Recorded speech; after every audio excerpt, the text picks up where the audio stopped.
What up, brothers? It's Clipperking returning for another new review, and I'm treading new ground tonight. Basically, if you're watching this review early, chances are you're watching it on Alex McVie's channel. I'm doing this as a special favour because Alex has done me a good favour. He got in touch with me about probably 3 weeks ago, asked me for a shipping address, got a couple of things to send me. I'm like, well, yeah, there's my address, what are you sending me, sort of thing. A lot of you guys will know it's not uncommon for me to review stuff and send it back, or I've reviewed head sculpts and things that belong to other people, custom stuff. I just thought it was that situation.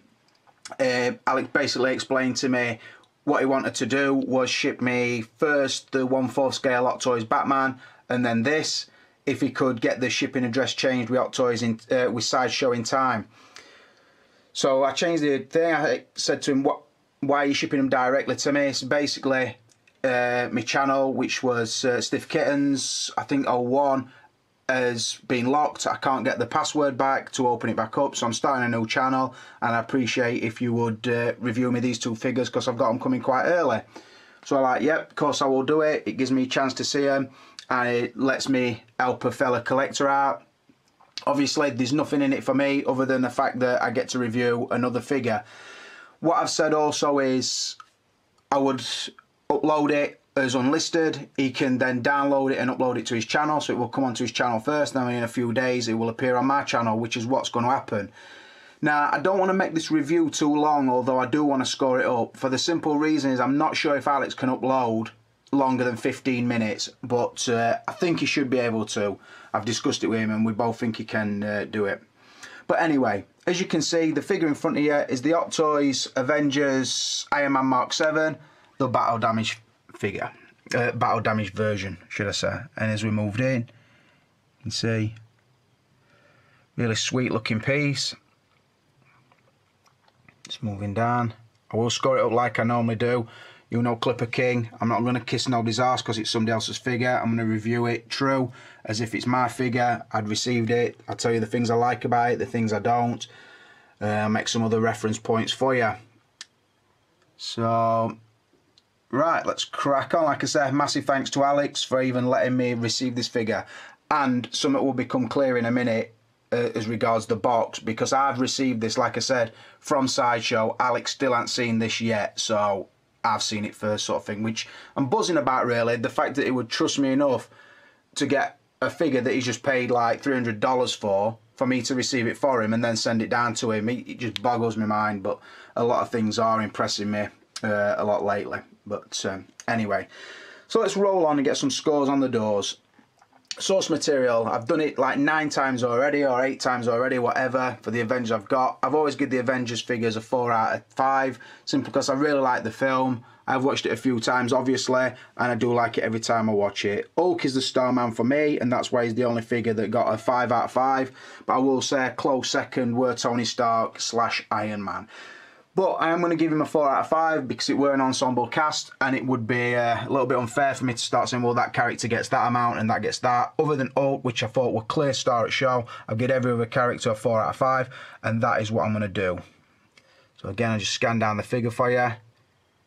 She's got him in a pretty simple pose, looking pretty tired out. He's battle damaged up. She's stood on the Chitauri soldier, on the big base that comes with it. Looking beautiful.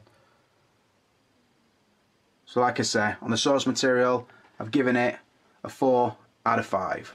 Rolling on to packaging, and as I've just explained, the figure came direct to me. So what I'm going to do, I'll talk you through the packaging first.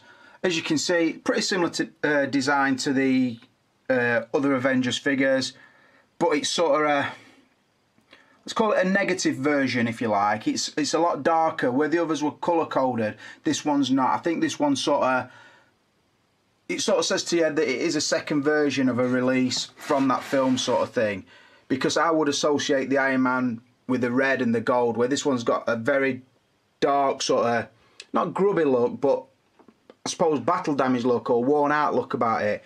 It's got the wraparound picture, it's got the arc reactor on the side, the chrome lettering again, the Avengers symbol. This one's more reflective. As you can see, it's catching the camera's light, and you can see there my hand moving about. So the sort of the undercoat is a reflective thing, with then sort of the comic book style visual mixing with a dotted section.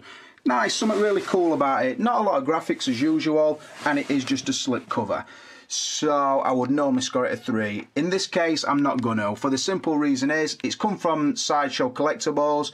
He has paid for the extra box, yet whoever packaged it, I've seen this on Facebook today because I sent him the picture. That is how it came. Well, to be honest, and I don't want to fuck this box up any more than it were inside the plastic bag, and it looked like, while it was in the plastic bag, they've shoved it down into the shipper box, caught that corner, and it pushed that corner back on itself. So that were trapped inside the plastic bag, inside the box. So of course you've got a massive crease down there, which, to make matters worse, goes through these chrome emblems. Fucking proper shit by Sideshow or Hot Toys, who's ever. I would say it's Hot Toys' problem, because I think they've put it in the shipper box, and then Sideshow Collectibles have put it inside the outer shipping box. Whoever's done it, it's shit, because a lot of people, not everybody, but a lot of collectors love mint condition boxes. Now what I will say is, it's not been dropped or dinged, there's no battered corners, it's just that, like I said, they've pushed it in, heavy-handed fucking fool, pushed it in, it's caught that corner and it's folded it back on its head. Like I said, I told Alex straight away, I thought, well, I've no to hide, I'll send it him. He's going to be pissed off, I know he is, but like I said, what can I say? I can't say it fucking didn't turn up like that. He's going to see it. So, like I said, that's how it came, and that's wank, because on top of the shipping he's paid from America, he'll also fucking, he's asked for extra packaging, extra protection on that, and it's still come like that. Which, like I said, it's not good. If he wanted to keep this in pristine, which he's told me he does, it's shit that it's come like that. But like I said, there's fuck all I can do about that. What I would say as well, going back to the comments I've seen on Facebook about it, a lot of people saying it's only a box, fucking chill out sort of thing, but that's easy to say if it's not your figure, I think. Some people want it how they want it, and Alex obviously does. I've got to say, if it were my box, I'd be fucking cursing, but then again, this is why I don't buy from Sideshow Collectibles, and this is why I can tell you, because they don't pay my bills. That Clipperking or Sideshow Collectibles a fucking thing, so I can say, fucking don't buy from them. As far as I'm concerned, unless you need the layaway plan, don't fucking buy from them, because they're worse than shit, I think. But like I say, I've bought one figure from them, I think, the exclusive Batman, and I certainly wouldn't buy from them again. They can stick the loyalty points right up their anuses, but that's just me. So, going back to the scores, I would normally give a box like that a 3 out of 5. There's no way I'm giving a 3 out of 5 to a box that's come with a fucking folded back corner. Looks like it's been fucking circumcised. So, not happening. I'm giving it a 1 out of 5. Fucking Hot Toys or Sideshow Collectibles, sort yourselves out. Right, rolling on to likeness. And I am going to pretty much just cover the head sculpt. And I mean the face sculpt as such, not the helmet. I will mention the helmet flap, but it's mainly about the facial likeness. I've got to say this is a strong category because I really like that head sculpt. It was one of the first things that caught me when I opened the box. I think for an helmet of Tony Stark, I think this is possibly the best one I've ever seen. And I've seen the Mark III battle damage. I've got the Mark VI with the battle damage on, and then I've seen on the Mark II Unleashed with Don Cheadle. That might just be the ones I've seen, but I think this is the best one. I think they've slightly enlarged the eyes. I think they've just given it a slightly different look to what they normally give him. It's normally a really vacant look, but this is just a little bit better than we normally get. I think what they've done is used the Tony Stark in the workshop version, blooded it up and then encased it in an helmet. If they have done that, well played to him, because I think that is the best Tony Stark available. What I will say is, just looking at the faceplate first, it's not really battle damage. It has got scratches on, as you can see, and it is sort of got an orangey sheen to it, which gives the impression that there's either blast marks on or the sort of the reds running into the yellow. So yeah, it's not a battle damaged as such, and that is the faceplate that goes on the light up head and the face sculpt head. So that is the only faceplate you get. So like I said, not massively damaged, just more kind of smoked up, I suppose. But that goes for a lot of the suit, to be honest. Looking at the sculpt, like I said, I think the expression's pretty good. It's determined, I would say. You get the cut on the left-hand side of the forehead. You get the blooded lip, you get the mark on his right cheek. I do think the colour they've used for the blood effects is really good and looks really accurate. Now I can't compare this to the other Mark VII head because that were an open head with a really daft smile on it. It weren't an helmet head, but what I can compare it to is the Mark VI battle damaged head. As you can see, the faceplate is a lot more battle damaged on the Mark VI version than it is on this Mark VII. But the big difference is, if you were to take that off and compare that, then I think that the Mark VII battle damage pretty much kicks its arse as far as the sculpt's concerned. It fills the helmet better. I just think it looks more like Robert Downey Jr. Just a big step forward, which is no surprise because we're talking like 2 years down the line, 18 months down the line, whatever. Whereas on this helmet, the lower jaw moves. This one doesn't, because as you see, he's got these really, really little spikes sort of down the side of his mouth, which makes it look like the helmet's fucked up and it's like falling apart kind of thing. It's a really nice touch. So yeah, I really do like that. This one's okay, I suppose, but it's a battle damage version, the Mark VI, remember, and it's like, it's got a battle damage option, so to speak, and all you got were a bruise on his cheek, where this one's pretty much, I don't know, he's had some hammer. So I really do like that about it. So on the facial sculpt, I am going to give it a 5 out of 5. Just move back, show you the pose. Pretty much moving forward, one leg well in front of her. I will say that stand doesn't come with it. That's my Mark VII stand, so you don't get that with it. But that will bring me on to another point about the stand that comes with this one. Yeah, pretty much got him striding forward kind of thing. Quite determined, or I don't know, struggling, I suppose. But like I said, facial likeness, 5 out of 5. Rolling on to outfit, and to be honest, to me this is pretty much what this figure is. This is what it's all about. It's a variant, so a good variant, I will say, but a very expensive variant. The reason I say that is because with the other Iron Man Mark VII, the one I've got, you've basically got 3 options. If you go back and watch my review, you'll see what I mean. I were going to do a really detailed comparison video, but I don't see there's really a point, because it would lead me to swapping out parts and bits and bobs like that, which would be time consuming, and like I said, there's no real point, because I'll show them you in a minute. I'll show them you together to explain what I'm trying to say. This is pretty much a dulled down battle damage version of that. So you're probably looking at probably a 10-minute scene towards the back end of the battle, probably where Hulk catches him to where they talk about going to get some fucking food. That's what you get in here. So you've got no capsule on the shoulder, you've got no red highlighted section that fits in there, you've got no change of chest plate, you've got no change of face plate, you've got no change of shoulder pads. The missiles section you have got, but this one, it's not just where before I've seen battle damage ones, namely the Mark VI up there. There's some battle damage bits, but it goes onto a clean body. So you have like a cut where you've gone from like a battle damage bit here to a really clean bit here. Now, that's why there's no point, because if I scan back,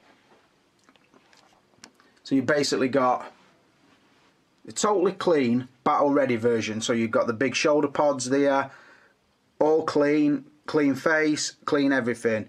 Sleeker leg designs, you can have the bulkier ones on this one, but this is pretty much how I leave mine set up. It's similar to the power pose. I like it because it looks aggressive but quite natural, and then I've gone for something that would complement that with the more rotated version of the power pose with the battle damage version. So I wanted some sort of like for like, so you can see them together.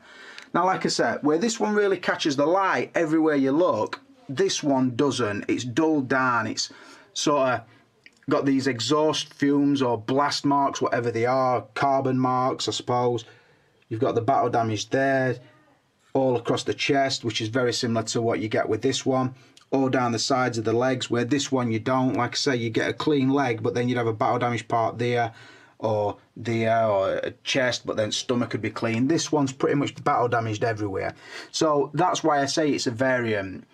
you could take this one to as battle damaged as it can get, but then the next step would be this one. So it's, like I said, there's no point comparing them, because it's like, I don't know, I wouldn't be telling you what you don't already know.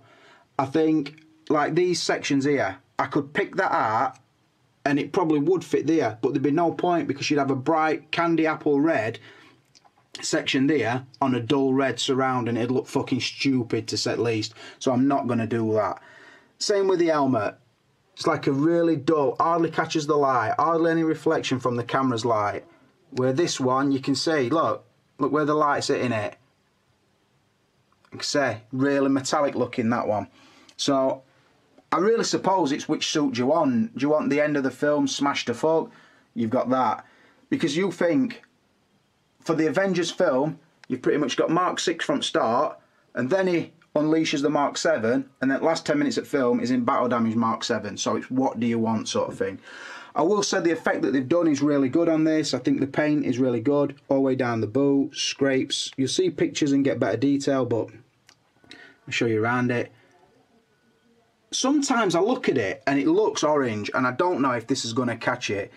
It looks like they've sort of blended from the gold to the red by mixing a colour sort of thing somewhere in between. So it will like originally all painted red, and then underneath the gold would be the red, and that's coming through sort of thing. I hope that makes sense. But that's what it looks like to me, where this is like a definite red and a definite gold. But nice. What would I give the suit? I like it, and I would probably be happy with either version. If I couldn't have got that version, then I would have been happy to pick that version up. If I'm being totally honest, I'd still be happy with this one, because you've got 3 versions in one. This, you've got 1 version in one. So, but like I said, you could have either to sort of replicate the look you want for your Avengers. But because there's no add-ons, nothing to attach to this one, I'm going to mark the suit down and only give it a 4 out of 5. Rolling on to articulation, just to show you first, I've got him sort of in a flying pose with the aid of the new Goblin stand. So with the stem going up his back and attaching around his waist, so hold him in like I said, flying pose, blasting off. So yeah, the articulation is pretty much same as the Mark 7 when it's got the sleeker look sort of thing. So no bulky shoulders on. No, none of the bulky leg attachments. This is pretty much as it is sort of thing. Like I said before with the outfit, there's nothing to swap on and off of this other than the hands and the face plate sort of thing, or the head. But so the articulation, like I've said before on these Iron Man figures, it is pretty good for what it is. You have got the ab crunch articulation, pretty good in the arms. The shoulder plugs sort of sit there and you can move them up and down and then rotate. A little bit limited through the elbows, maybe through the wrist a little bit, but then you get the articulated hands, which are always good. Just really quickly put them into that position. So yeah, you do get a set of those like we normally do.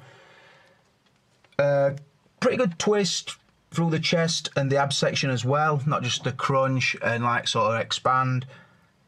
The pelvis area a little bit restrictive like it always is. The upper legs again a little bit restrictive because of these sort of disc shapes here, but nothing too bad. For an armoured figure, it is what we know. It is a top line Iron Man, so a new version Iron Man, so to speak. So better than the older ones, but still not amazing.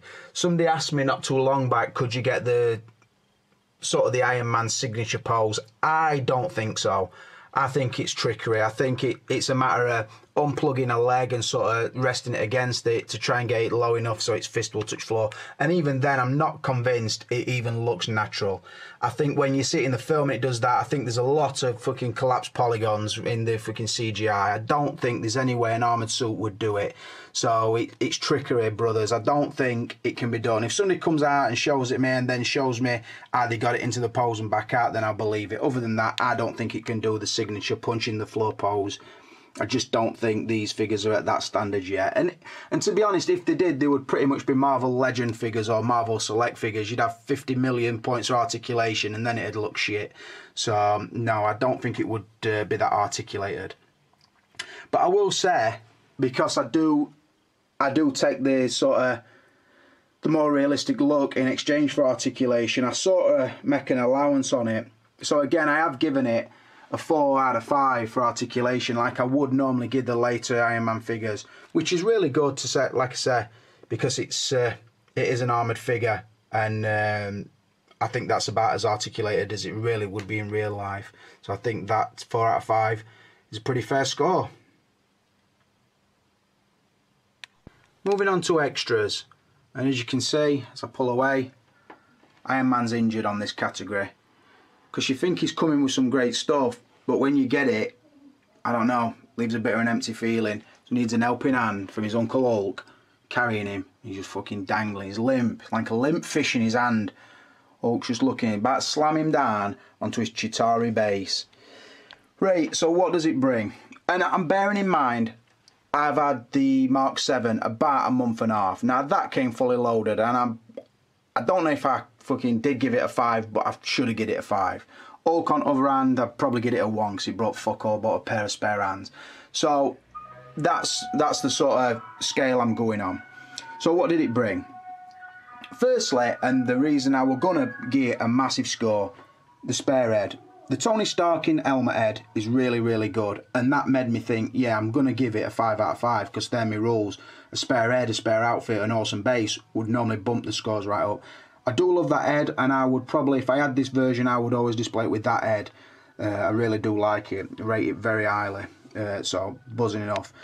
Moving just behind that head is this piece of shit fucking Chitauri weapon that we got with Captain America. It was cheap as fuck then, it's cheap as fuck still. No point to it at all other than to lay it on this base and fucking forget about it, or melt it down and make something more interesting. I don't know. Piece of shit. Instructions might come in handy, but I don't know why. It only tell you how to switch the lights on and off, which I will say I haven't took the little plastic covers out of the light section because, like I say, it's not my figure. I don't want to take them out, show you lights, which you've all seen before, so I have to put the tags back in. So I've left the tags in, and I haven't showed you any lights. I haven't tested any lights either. So yeah. Moving on to hands, you get a set of fists that most Iron Man brings. You've got now the repulsor blast hands, so with the hole on the backhand, so it will pose like that, like it should have done from start. And then you get the right angle bend wrist section to sort of accommodate them. They'd fit together like that. So yeah, you get that. You get the rockets, which obviously this section pops out and that section goes on. If you want to see that, go to the Mark VII review on my channel. You see how that works. And then you get this base, which is massive. Just to give you a scale, that's all code in Iron Man, and that's the base. Really big. A couple of things I don't like about it. It's heavy, so obviously it puts the shipping price up. In fact, it's really heavy. It's solid feeling. What I would say is the paintwork on it is really, really basic. I used to collect Marvel Legend figures for our Callum a few years back now, probably, I don't know, 8-10 years back. And each Marvel Legend used to come with a little diorama or a build-a-figure sort of thing, but the ones that came with dioramas were very similar to this. Like nothing out of ordinary. It's just, like I say, a sculpted Chitauri soldier laid on some gravel, with his legs sunk into it for whatever reason, I don't know. Like I said, just laid like that. Now, that's all well and good. And every Avenger had an attachment part that would have fit onto that, so I could have filled that whole shelf up with a big mound like that and have each Avenger stacked round, then that would have been cool. There'd have been something really cool about it, 'cause it's something that they haven't done, like attachment bases before. Really good idea, I think. I've been crying out for that since the Super Predators come out from the Predators movie. But on this, I don't know, it's sort of much or a muchness. It was sort of, let's fill the box up with this diorama and everybody will think they're getting loads. So they're not. They're getting a cheap painted bit of plastic where the socket isn't fucking wrong place for me. Because you get this crutch grab stand and it's right at back at stand. So you put him on it and all you can do is put 1 foot down there and 1 foot down there, or 1 foot down there and 1 stud on him, and then he's pretty much hid behind thing. You're looking at your shelf like that and you can't see it for Iron Man because he's behind this fucking thing. It doesn't make no sense to me. What they should have done is put that more central, I think. Put it somewhere there so he could stand clearly on top of him, so he like sort of landing on him or whatever. And then they ought to have given you a couple of holes, options for the flight pole stem, like on the Mark 6 one, or on the Wolverine Sentinel head. It ought to have had some holes drilled so you could have the flight pole so you're coming down to land on it, and they never did that. And I think to myself, what a bunch of bullshit that is. It's fucking a good idea, I suppose, to start with, but they've just executed it badly for me. So the fact that that turned out as shit as it did is actually bringing the score down. Like I said, that's awesome. For me, it'd have been enough to put that in with that, and it'd probably got a better score than the fact it came with this, which is, don't know, good idea gone wrong. That's just null and void. And then the other hands, which you would need. So I don't know. Like I said, it makes me feel bad because it's somebody else's figure, but then again, I'd feel even worse if I started fucking lying and telling you the best thing since sliced bread. So on the extras, I'm only giving it a 3 out of 5. Do like that pose though with Hulk, I will say that. So well done, Uncle Clipper, pat on back for you, brother. Right, moving on to value, and I can't tell you a great deal about value because like I've said, it's not my figure, it's Alex's. So I don't know if he had reward points or what, or how he's done it. I know he's bought it from Sideshow because that pretty much was the only place you could get this battle damage version from in the end. People said they were going to get it and didn't, so he ended up picking it up from there. Now, the way I understand it was about $300 for the figure. Then shipping to England, I'm thinking would be about $40. So what's that? Call it $340. So what's that? 200 and probably 215. 220 quid, and then on top of that he's going to get 20% VAT, so 215 or another 40. We're talking about 250 quid, I think. Could be wrong. Now, do I think that figure's worth that? No, I don't. I paid 165, I think, for my Mark 7, so I definitely wouldn't pay that for a figure that came with less stuff.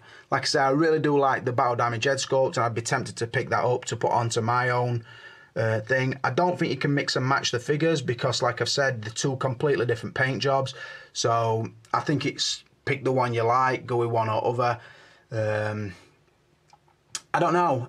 What I would say is I've got a funny feeling, and I could be wrong about this because I've been wrong before once or twice.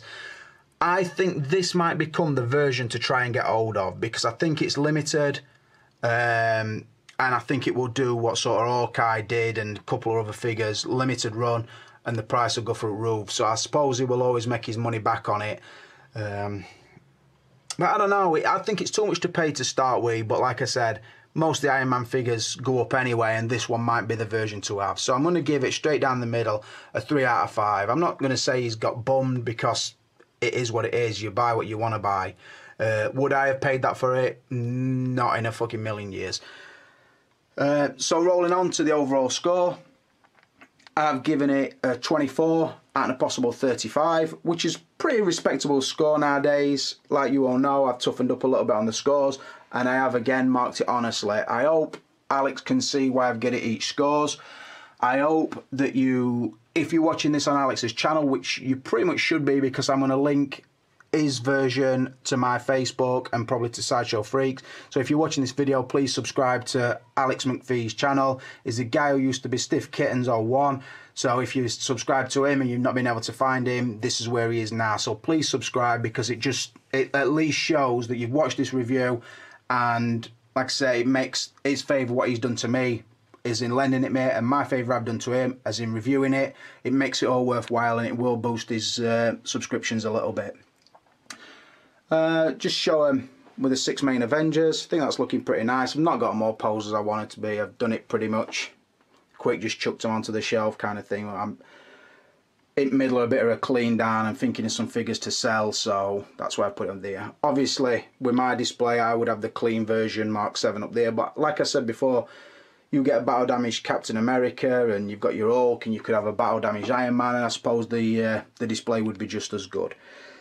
So, like I said, 24 out of a possible 35. Massive thanks to Alex for lending me this figure. I am now going to box it straight back up and get it shipped to you tomorrow, brother, because I don't like having it sat in house when it's a figure you've bought. So I'm going to ship it back up. Again, I can't do it but apologise for how the box arrived. Obviously, it weren't my doing, but it's never nice to receive somebody else's thing and then have to be the one to say, oh, your box is fucked, by the way. But like I said, I'll let him know as soon as I know, so I don't know what else I can tell him on that.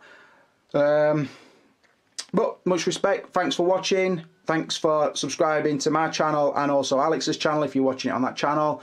Like it and leave a comment, please, brothers. And this is Clipperking for now, and I'm out of here.